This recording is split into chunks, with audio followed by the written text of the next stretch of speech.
programmé que nous serons à Parakou. Nous avons programmé que nous serons à Parakou.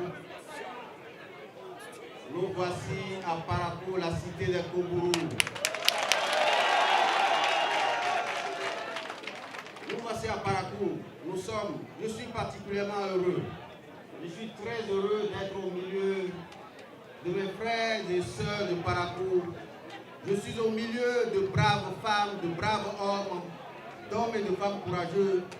Je suis très heureux d'être parmi vous. Merci beaucoup. Hier, ça faisait 22 ans qu'un grand homme, un homme de paix, nous a quittés. Monseigneur Isidore de Souza qui a tout fait aux côtés du général Kérékou pour que ce pays ne bascule pas. Je voudrais qu'ensemble, par un banc, nous saluons la mémoire de Monseigneur Isidore de Souza, homme de paix, homme de rassemblement qui a fait en sorte, aux côtés du général Kérékou. Le général Kérékou est un fils, un grand-fils, un digne fils de notre pays. Il a tout fait pour que ce pays, dans le trou noir, que ce pays ne bascule jamais et que jamais la violence n'arrive dans notre pays.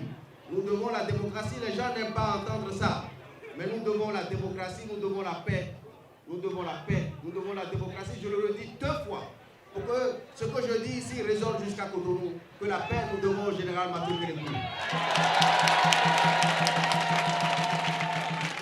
Madame Madougou, je voudrais le redire, avec force et vigueur, Rekia Madougou n'est pas une terroriste.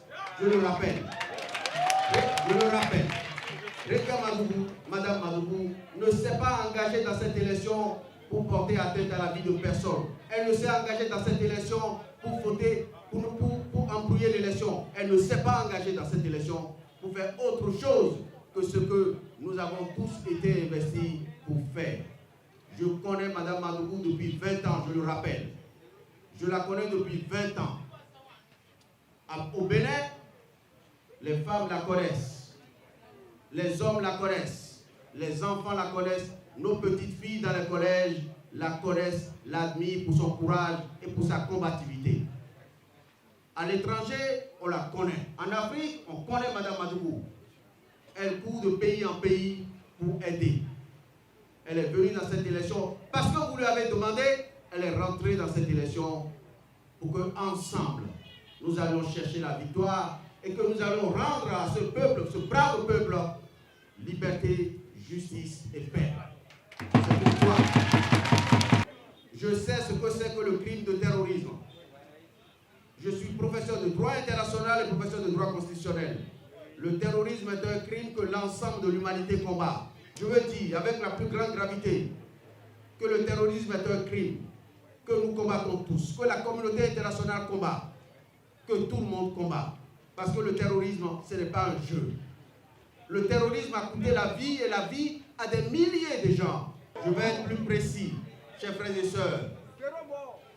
Il y en a un seul, c'est notre frère Bouedji, qui est décédé dans la Penjari, à qui personne n'a rendu hommage. En servant le Bénin dans la Penjari, notre frère est décédé et personne ne lui a rendu hommage. Et depuis 1990 que nous faisons la démocratie, aucun homme politique ne s'est amusé à ça. Je demande à nos autorités, à notre gouvernement de ne pas s'amuser avec des questions sérieuses. Le terrorisme n'est pas un jeu. Je voudrais inviter le gouvernement à ne pas combattre ses adversaires avec des incriminations, avec un crime qui est un crime international dont personne ne s'amuse avec le terrorisme au Bénin. Madame Madougou, c'est une sœur. Rekia Madougou, c'est une sœur. Je le rappelle, sa place n'est pas en prison. À partir du moment où nous avons dit à nos adversaires, qui ne sont que nos frères, nous n'avons de divergence avec eux que des divergences d'idées. Nous ne sommes pas d'accord avec eux, mais nous sommes tous attachés à notre pays. Nous leur avons dit que cette élection qui se prépare, l'élection que les Béninois attendent depuis longtemps, nous leur avons dit que cette élection, nous serons dedans. Et quand nous avons dit à Porto-Novo que nous serons dedans, que Mme Madougou et Patrick Divo seront dedans, Moïse Kérékou et moi-même et d'autres candidats, nous serons dedans et ils savent eux-mêmes que c'est nous, l'opposition, qui va gagner cette élection. Ils le savent. Et quand nous avons dit ça, j'ai entendu après. Quand nous avons dit ça, j'ai entendu après un membre du gouvernement qui a dit sur quoi nous comptons pour dire que l'élection, nous serons dedans. Après, nous avons entendu une autre personnalité. Une autre personnalité dit en principe, quand la Cour constitutionnelle a parlé, quand la Sénat a parlé, que nous devrions rentrer dans nos maisons, aller dormir et laisser le pays. Mais chers frères et sœurs, je leur ai dit, nous sommes attachés au Bénin, nous sommes attachés à la paix. Il n'y a personne ici qui veut la violence. Nous voulons la paix pour notre pays, nous voulons l'unité du pays. Vous avez dit qu'il ne faut pas prendre les armes. Nous avons dit que nous ne savons pas faire ça.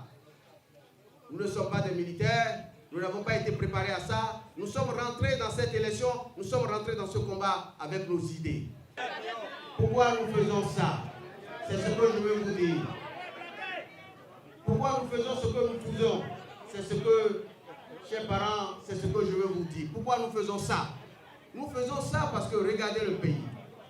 Nous sommes à quelques jours de l'élection présidentielle. Nous sommes à quelques jours de l'élection présidentielle. Qu'est-ce que vous voyez dans le pays? Silence total. Qu'est-ce que vous voyez dans le pays? Silence total. Nous sommes à quelques jours de l'élection. Nous sommes à quelques jours de l'élection et à la place des projets de société, ce sont les convocations devant la criette. À la place des projets de société, à la place des idées, ce sont des mandats d'amener devant la criette. À la place des idées, c'est des militaires à tous les carrefours. Nous sommes venus à Paracoudon pour vous promettre deux choses. Je veux parler en mon nom personnel, au nom de l'ambassadeur Maurice Chandou et au nom du front dont les responsables prendront la parole après. Je vous ai dit que notre priorité numéro 1, c'est de sortir Mme Madougou de son trou.